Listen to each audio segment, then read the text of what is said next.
नमस्कार आदाब, आप देख रहे द न्यू हेडलाइन। मैं हूं आपके साथ मोहम्मद असलम। जैसा कि आपको पता है, अभी दुर्गा पूजा का महाउत्सव चल रहा है। आपको बता दें, ये बंगाल का सबसे बड़ा उत्सव है। दुर्गा पूजा महाउत्सव बंगाल का सबसे बड़ा उत्सव है।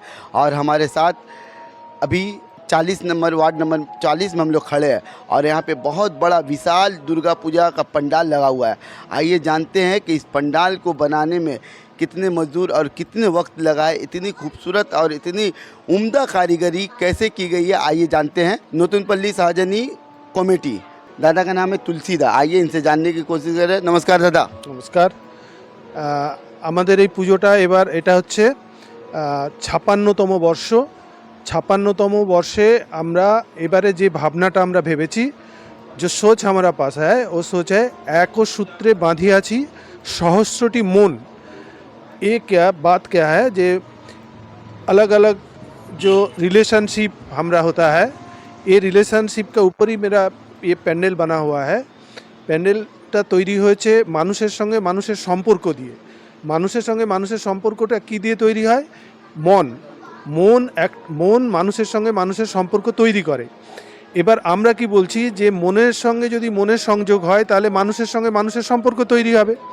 এই জন্য আমরা প্যান্ডেলটা শুরু থেকে শেষ পর্যন্ত একটা যেন সুতো দিয়ে বাঁধা।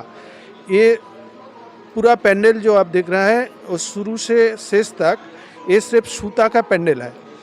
এই যে সুতোর তৈরি যে কাজ আপনারা দেখতে পাচ্ছেন, এই কাজের সবচেয়ে বড় বিশেষত্ব হচ্ছে মূলত মহিলারা এই সুতোর কাজটা করেছেন। অন্তত ২০ জন মহিলা গত ৩ মাস ধরে পরিশ্রম করে এই সুতোর কাজগুলো যে আপনারা দেখতে পাচ্ছেন, এই কাজটা ওরা তৈরি করেছে। এই সুতোর কাজটাকে দিয়ে আমরা প্রতীক হিসেবে ব্যবহার করছি। আমরা দেখাতে চাইছি যে সমাজবদ্ধ প্রাণী হচ্ছে মানুষ। মানুষ যদি সমাজে ঐক্যবদ্ধ থাকে, মানুষের সঙ্গে মানুষের জাতি, ধর্ম, বর্ণ, প্রদেশ নির্বিশেষে মানুষের সঙ্গে মানুষের যে সম্পর্ক, সেই সম্পর্কের যে ভাঙন যখন দেখা দেয় তখনই সমাজে দুর্বৃত্তায়ন ঘটে। আমরা চাইছি যে মানুষের সঙ্গে মানুষের সম্পর্ক গড়ে উঠুক, যে সম্পর্ক মানুষের এই দুর্বৃত্তায়নকে বাধা দেওয়া, সমাজের পচনকে রোধ করা, এই কাজগুলো করতে পারবে। এই বার্তাটা আমরা মানুষকে দিতে চাইছি এবং এই বার্তাটা দেওয়ার মাধ্যম হচ্ছে সুতো। আপনারা দেখেছেন পুরো প্যান্ডেলটা সুতোর তৈরি, একদম প্রথম থেকে শেষ পর্যন্ত কোথাও কোনো সুতোর সঙ্গে সুতোর কোনো বন্ধনের ভাগ নেই, কিন্তু সবটাই একটানা কাজ। এই একটানা কাজ সুতো দিয়ে আমরা করেছি। তার কারণ হচ্ছে আমরা বলতে চাইছি একটা বিশ্ব মানবতা, যে পরিবার থেকে সমাজ, সমাজ থেকে রাষ্ট্র, সর্বত্র যে ভাঙন, তার বিরুদ্ধে আমরা একটা বাঁধন তৈরি করার চেষ্টা করছি। মানুষের সঙ্গে মানুষের যে সম্পর্ক, সেটাই হচ্ছে আমাদের মানুষের আসল শক্তি। আমরা সেই সম্পর্কটা মানুষকে মনে করাতে চাইছি। এই ভাবনার জায়গা থেকে আমরা এই ঠাকুর তৈরি করেছি। এবং এই যে প্রতিমা আপনারা দেখছেন, প্রতিমাটা আপনি একটু দেখাতে পারেন।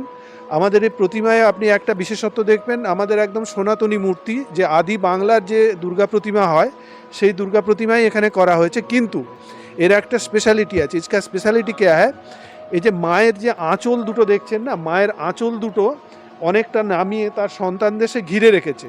তার মানে এইটা বোঝাচ্ছে যে মা তার সন্তানদের তার আঁচলের বন্ধনে বেঁধে রাখছেন। এই বন্ধনটা শুধু মা যে তার সন্তানদের বাঁধছেন তা নয়, মা আমাদের সমগ্র মানব জাতিকে তার আঁচলের তলায় শান্তি এবং দুর্বৃত্তহীন সমাজ গড়ার একটা বার্তা দিয়ে মা যেন আমাদের আঁচল দিয়ে আগলে রেখেছেন। এই মার আগলে রাখাটা হচ্ছে মূর্তির বিশেষত্ব, আর এই সুতোটা হচ্ছে আমাদের সম্পর্কের প্রতীক। এইটাই হচ্ছে আমাদের একসূত্রে বাঁধিয়াছি সহস্রটি মন, মানুষের সহস্র মনকে। আর একটা জিনিস লক্ষ্য করবেন, আমাদের প্যান্ডেলে প্রচুর মানুষের অবয়ব। এই যে মনুষ্য কা যে ফিগার আতা হ্যায় ও বহুত ফিগার হয়। আর একটা জিনিস আছে, সেটা হচ্ছে দেখবেন মা সন্তান, স্বামী স্ত্রী, বাবা মেয়ে, এইরকম প্রচুর ফিগার আছে এখানে। এগুলো হচ্ছে মানুষের সঙ্গে যে মানুষের সম্পর্ক, যে স্নেহের সম্পর্ক, ভরসার সম্পর্ক, প্রেমের সম্পর্ক, এই সবটাই আমাদের এই প্যান্ডেলে দেখানো আছে। আর যেটা দেখানো আছে অজস্র মানুষ। এই মানুষ হচ্ছে মানে জাতি, ধর্ম, বর্ণ নির্বিশেষে সব মানুষের প্রতীক হচ্ছে এরা। এই সমস্ত মানুষ যেন মনের সুতো দিয়ে বাঁধা, এটাই হচ্ছে আমাদের এবারের ভাবনা। এ আমরা সোচ হ্যায়। मेरा ये कमेटी का तरफ से सबका पास ये आवेदन है, आप आइए, आप ये पैंडल देखिए, हमरा ठाकुर देखिए। इसका बाद आप एक सोच लेके जाइए, जो सोच समाज का सुधारने में काम करेगा। बहुत बहुत शुक्रिया दादा। दादा का बोलने का मान्यता ये एक स्ट्रक्चर बना है एक सूता से कि एक दूसरे से एक दूसरे को जोड़ने के लिए। दादा का जो सोच है, अगर ये सोच सबके अंदर में आ जाए तो ये जो जाति विभाग जो हमेशा हिंदू मुस्लिम सिख ईसाई होता है वो ख़त्म हो जाएगा। ये दादा का पंडाल नहीं है, ये एक भावना है, ये एक दादा का विचार है कि लोगों तक अपना भावना पहुंचाना चाह रहे, अपने मन के बात बोलना चाह रहे इस पंडाल के जरिए। आप देख सकते हैं कि तमाम जो धागा से बना हुआ है, दादा वो एक तो और अच्छा बात बोले कि जो दुर्गा माँ का जो ये आपको चादर देख रहा है, ये जो साड़ी देख रहा है, ये बच्चों के लिए बांधने के लिए माँ का एक प्यार दिखाई दे रहा है आपको। ये एक माँ का बच्चों को जोड़ के कैसे रखती है ये दिखाया जा रहा है। आप देख सकते हैं कि ऐसा पंडाल दुर्गा पूजा के मौके पर बहुत ही बड़ा पंडाल, इतना खूबसूरत पंडाल और एक विचारधारा के तहत, एक सोच के तहत बताया जा रहा है, दिखाया जा रहा है कि आपको ज़्यादा से ज़्यादा इसको आके यहाँ पे विज़िट करें और ये दुर्गा पूजा महा उत्सव का मज़ा लें और इस विचारधारा को अपने से दूसरों तक पहुँचाएं। मैं हूँ आपके साथ मोहम्मद असफ, वार्ड नंबर 40, दुर्गा पूजा महा उत्सव।